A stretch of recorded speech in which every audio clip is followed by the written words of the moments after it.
J'ai l'impression qu'on n'a pas les pieds sur terre. Ça fait 30 minutes là à peu près qu'on est arrivé et on est en train de parler de la sémantique, de qu'est-ce que ça veut dire sobriété selon un peu des points de vue philosophiques.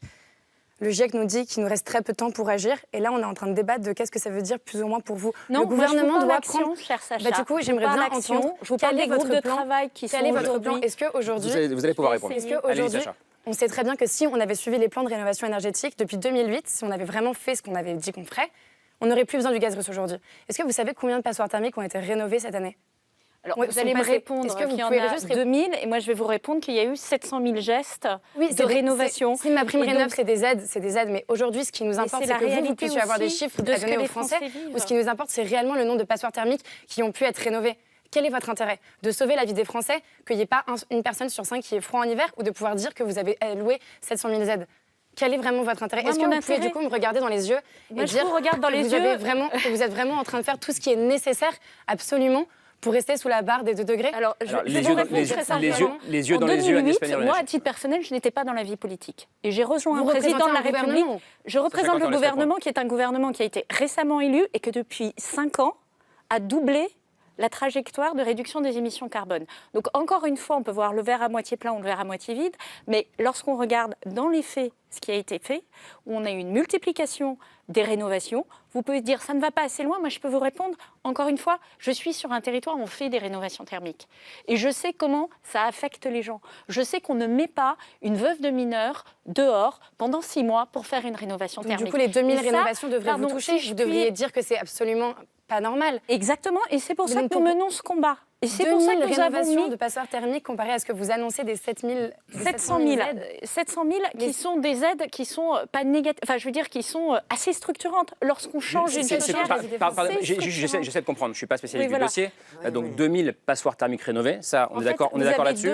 700 000 c'est quoi? Non, vous avez deux approches. Soit vous considérez que vous avez fait tout pour un logement, c'est-à-dire qui est du coup tous les performances énergétiques, ce qui est viable, c'est vers quoi on espère. Tous les aspects. Soit vous considérez que vous accompagnez les Français dans cette démarche et que tout le monde n'a pas forcément les moyens du jour au lendemain de mettre son logement en travaux pendant des mois et de mettre sur la table, quand bien même l'État met 90% de la facture, 90% du coût de la rénovation sur la table. Ça, c'est ma prime rénov'. Vous dites 700 000 logements se sont améliorés énergétiquement. Ce sont des aides qui ont été données au logement pour pouvoir soit rénover des fenêtres, soit même juste changer une chaudière. Avec des gestes qui ont été réalisés et une diminution constatée des émissions de gaz à effet de serre. Le débat entre le parfait et le mieux. Exactement. Mais aujourd'hui, on est dans une crise, on est dans une telle crise que faire un tout petit peu, c'est comme si vous ne faisiez rien. Et on ne peut pas se satisfaire de faire un tout petit peu.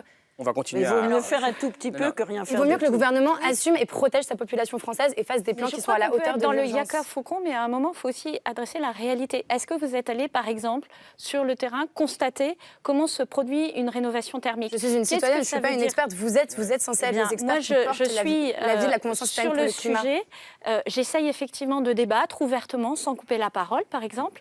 Et lorsque je vous mets les faits sur la table, c'est une augmentation des enveloppes, des mesures structurantes, c'est-à-dire que en 2025, et on nous le reproche assez, on ne pourra pas louer une passoire thermique lorsqu'on est un propriétaire. Donc ça, c'est quelque chose qui va inciter les propriétaires à faire évoluer, à faire les travaux. C'est 90% encore une fois de subvention des rénovations thermiques, qu'elles soient complètes ou qu'elles soient particulières, avec une aide supplémentaire lorsqu'elle est complète pour les personnes les plus précaires. C'est la reconnaissance qu'on a 12 millions de personnes précaires et qu'on les aide à monter leur dossier. C'est une décision que j'ai prise avant l'été. C'est autant de mesures comme ça. Donc moi, permettez-moi de vous dire que j'agis sur le terrain. Je ne suis pas dans la propagande, je ne suis pas dans l'injonction de principe, je suis dans l'action. Et effectivement, de ne pas mettre la clé, mais de faire pipi sous la douche pour combattre le réchauffement climatique. C'est pas du tout c'est intéressant ce que disait Éric Le Boucher. Et je voudrais qu'on parle de ça. Pardon, mais c'est pas du tout ce que nous disons. Encore une fois, le plan sobriété, c'est les grandes entreprises, c'est l'État, c'est les administrations, c'est-à-dire c'est ceux qui ont, comme vous le dites, 60 à 80% de la solution en main. Et les éco-gestes, c'est aussi utile. C'est juste qu'il ne faut pas opposer les citoyens aux autres. Et quand Laura Adler dit il faut être responsable et civique, moi j'applaudis parce que c'est important. Allez, on fait tourner la parole. D'abord, il y avait la phrase d'Éric Le Boucher, c'est la différence entre le parfait et le mieux. Ça, c'est intéressant. Et puis, ça montre aussi, peut-être qu'il y a un lien aussi entre la question de l'énergie et la question du climat. C'est aussi la question du rapport à l'urgence qu'on voit sur ce plateau. C'est pour ça que je faisais le distinguo sur la guerre, mais on va pas parler de ça tout le temps. Mais ce qui est certain pour la situation n'est pas catastrophique. Il faut comprendre que le CO2 qui entre dans l'atmosphère, il remplit l'atmosphère comme une baignoire se remplit d'eau. C'est-à-dire qu'on sait, c'est des choses irréversibles qui se mettent. C'est pas, il faut changer, on va voir le moment où on le fait. Chaque année qui passe, la baignoire de CO2 se remplit. Elle va déborder en 2028. C'est-à-dire qu'en 2028, on aura dépensé la totalité de notre budget carbone eu égard à l'objectif de 1,5 degré. Et 20 ans plus tard, on aura débordé la baignoire par rapport à l'objectif de 2 degrés. Donc c'est fondamental, c'est pour ça que je dis la situation est catastrophique. Ce qui est agaçant dans ce moment d'histoire que nous vivons, c'est que ça fait quand même très longtemps qu'on parle de ce truc. Le premier sommet de Rio, c'était en 92. Le protocole de Kyoto, c'était en 97. Or, il se trouve que le raisonnement intellectuel qu'on pouvait tenir, que tenaient les experts, et qu'on a vu aussi, comme ça, traverser toutes les professions, il n'a pas eu d'impact sur la volonté d'agir, la capacité même politique d'action des gouvernements. C'est au lendemain des étés caniculaires, des feux de forêt, que tout d'un coup, cette sensibilité à la question écologique naît. Donc, on est dans ce contraste. Qui peut expliquer la colère de Sacha. Oui, mais ça fait pas. Mais exactement, c'est ce constat que nous sommes dans l'urgence, pas parce que tout d'un coup on aurait heurté un iceberg et qu'il faut agir dans l'urgence. On est dans l'urgence parce que nous ne pouvons réagir, mais y compris politiquement. Il ne suffit pas de vouloir, il faut être suivi par les électeurs. On l'a vu avec les Gilets jaunes, c'est compliqué, il y a une pédagogie à faire. Parce que nous sommes incapables d'anticiper les choses. Donc, cette métaphore Ukraine-urgence, elle fonctionne parce que, ah oui, on est dans l'urgence, il faut agir.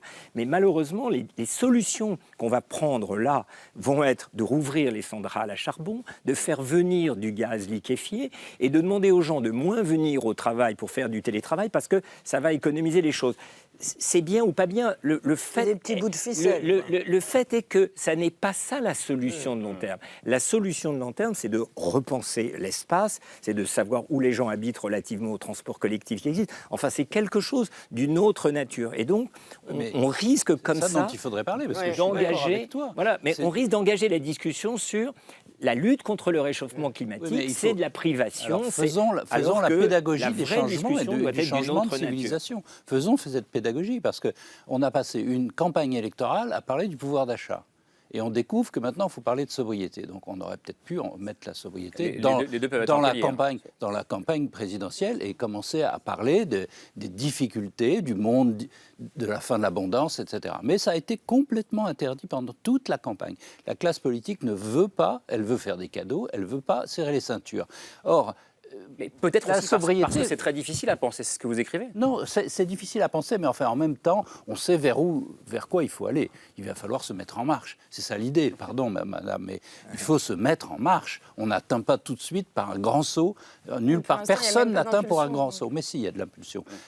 Ça avance quand même beaucoup. Les entreprises font des choses, les États traînent un peu, mais ils font des choses, etc.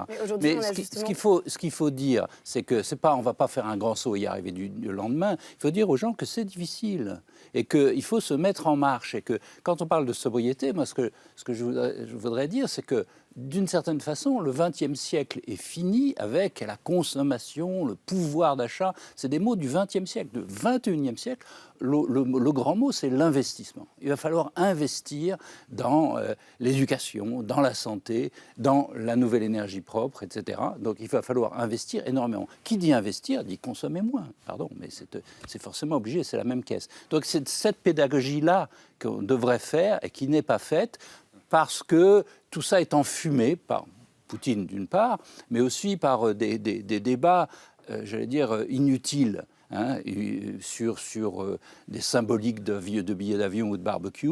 Si on parlait plus sérieusement des vraies solutions et si on avançait, on irait plus vite. L'important, c'est de commencer à avancer et d'aller plus vite. Nabil Hakim.